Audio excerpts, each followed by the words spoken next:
Hello mga amigo, dito na naman ako mga guwapo, mga guwapa, mga amigo, mga amiga, paminaw mo, makinig kayo and listen. Kung gusto nyo, kung ayaw nyo naman, basahin nyo na lang. Nasa Ezekiel ako, Ezekiel 17. Tungkol to sa talinghaga.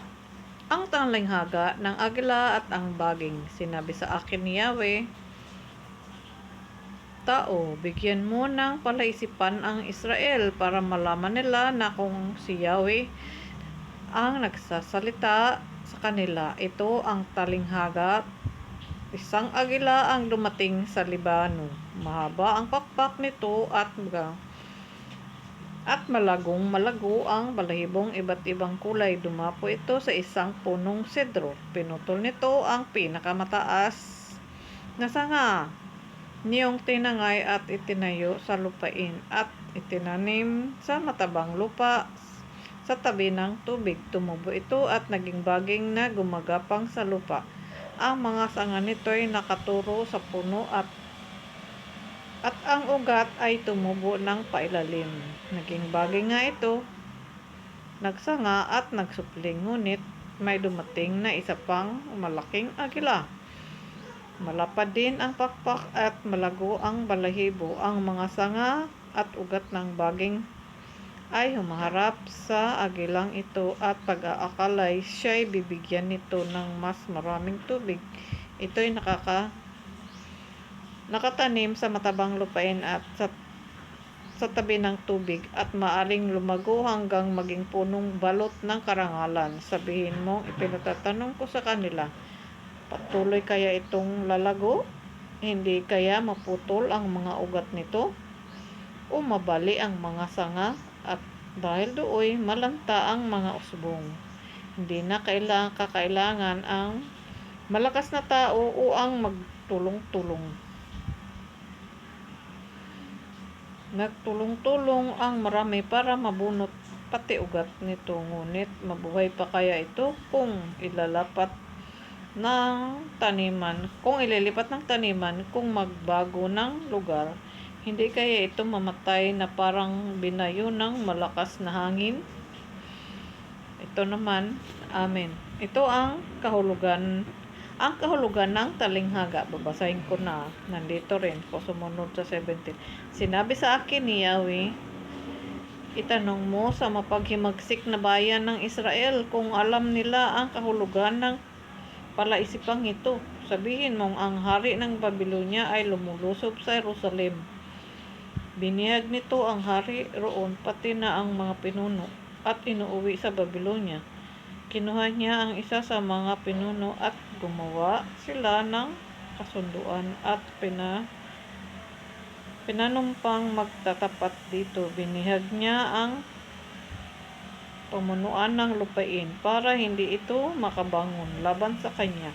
Bagkus ay ganap na tumupad sa mga tuntunin ng kasunduan. Ngunit ang pinunong pinili ng hari ng Babylonia ay naghimagsik at nagsugo sa hari ng Ehipto upang humingi ng mga kabayo at maraming kawal. Akala niya kaya'y magtatagumpay siya? Hindi makaiwas kaya siya sa parusa kung gawin niya iyon? Hindi. Tiyak na parurusahan ko siya. Buhay ako, sabi ni Yahweh. Isusumpa kong mamamatay siya sa Babylonia sa lupain ng haring nagluluklok sa kanya sa trono. Mamamatay siya pagkat hindi niya pinahalagahan ang kanyang salita. Sumira siya sa kanilang kasunduan, kahit ang makapal na kawal ng paraon ay walang magagawa sa bantayang tore at mga muog. Isa mang buhay ay walang mapuputi. Hindi siya makaiiwas, sumira siya sa kasunduan at pagkatapos ay hindi tumutupad sa pangako. Sinasabi pa ni Yahweh, ako ang Diyos na buhay. Parusahan ko siya sa pagbaliwala niya sa aking sumpa at sa pagsira sa aking tipan.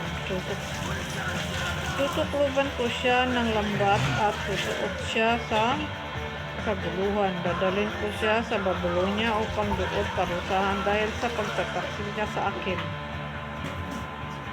Ang mga pili niyang tauhan ay mamamatay sa tabak at ang matitiray ikakalat ko sa lahat ng dako. Kung magkagayoy, maalala mo na akong si Yahweh ang nagsabi nito. Ito ang pinangasasabi niya. Kukuha ako ng isang usbong ng sidro at aking iayos ang kukunin ko yaong pinakamura na pinakamataas na sanga. Tatanim ko ito sa isang mataas na bundok, sa pinakamataas na bundok. Sa pinakamataas na bundok ng Israel upang lumago at mamumungang mabuti at maging isang kahangang-hangang sidro. Sa gayon, lahat ng uri ng hayop ay makapaninirahan sa ilalim nito. Ang mga ibon naman ay makapanumumugad sa mga sanga nito. Kung magkagayon, malalaman ng lahat ng punong kahoy na magpababa ko ang mataas na kahoy at maitataas ko yaong mababa na matutuyo ko ang sariwang kahoy at mapapanariwa ko yaong tuyong punong kahoy. Akong si Yahweh ang nagsasabi nito at ito'y gagawin ko. Amen. Ito binigay sa akin tungkol sa agila at ang baging. Binasa ko na to dati. Salamat po pala Panginoon at sa aking Holy Spirit na nagbigay nito. Ngayon lang to binigay sa akin. Tungkol to sa agila at ang baging. Dalawang agila at yung baging, no? Binasa ko na to dati. Ito. Pinaulit naman sa akin ngayon. Dahil yung iba, hindi pa nakapakinig nito.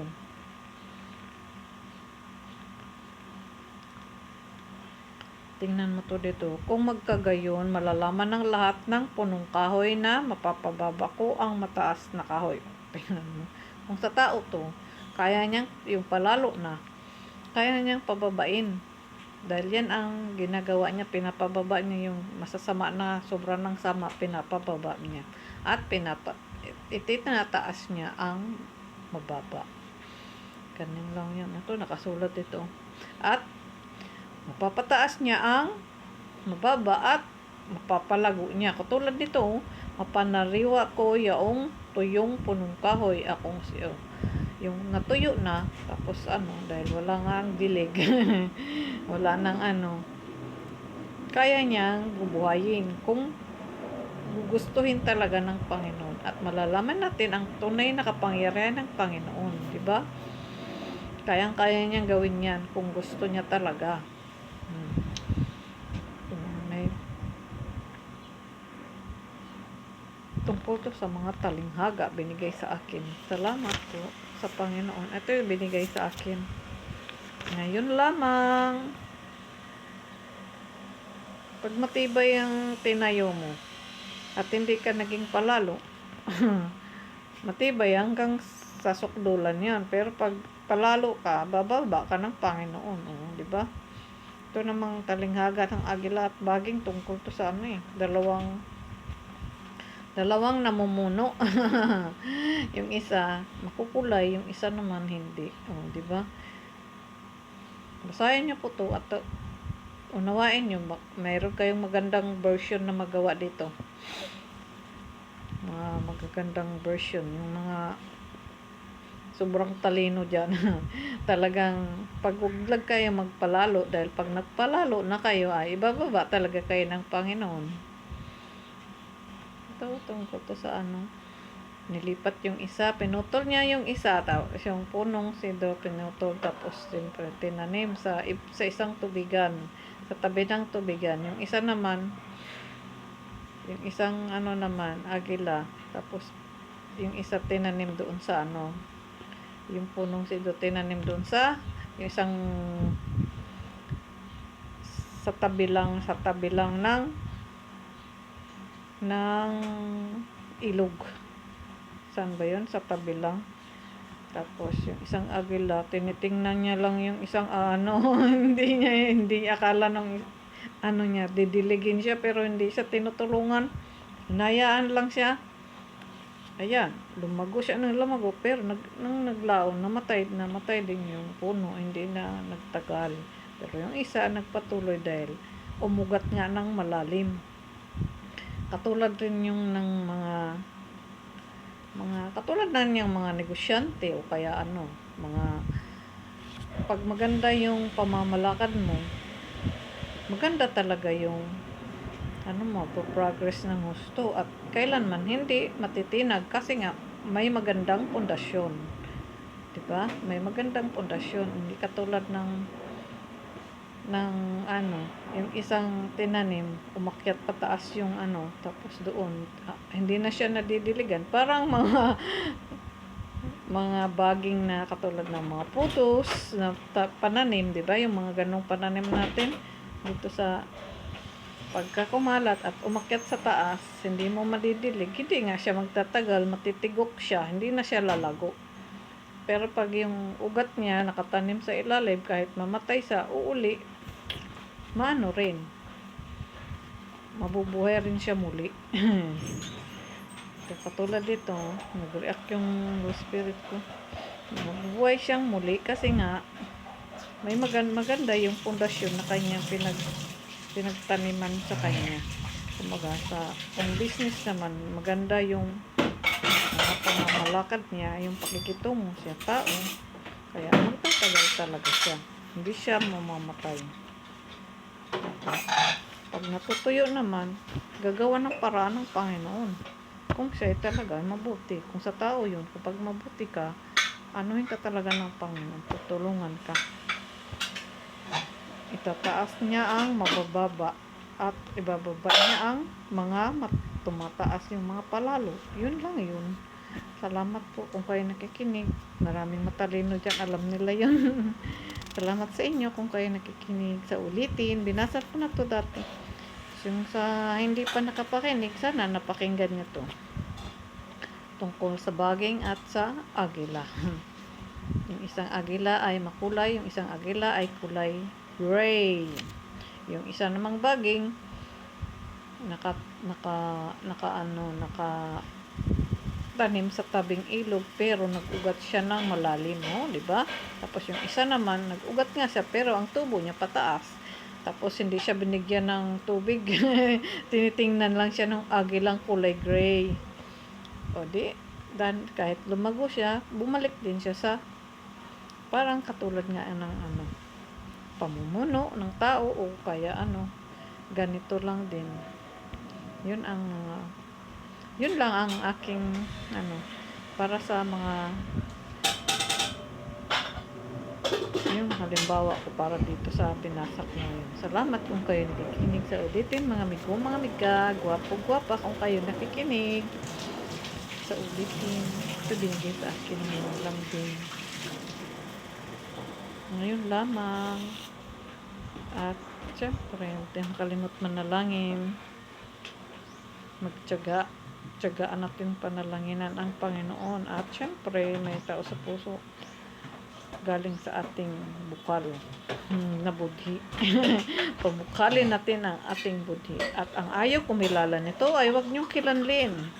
Dahil yan ang nakasulat na binigay sa akin dito sa nasa Korinto yun. Nag-back yung list ko. Ang ayaw kumilala nito ay huwag niyong kilanlin.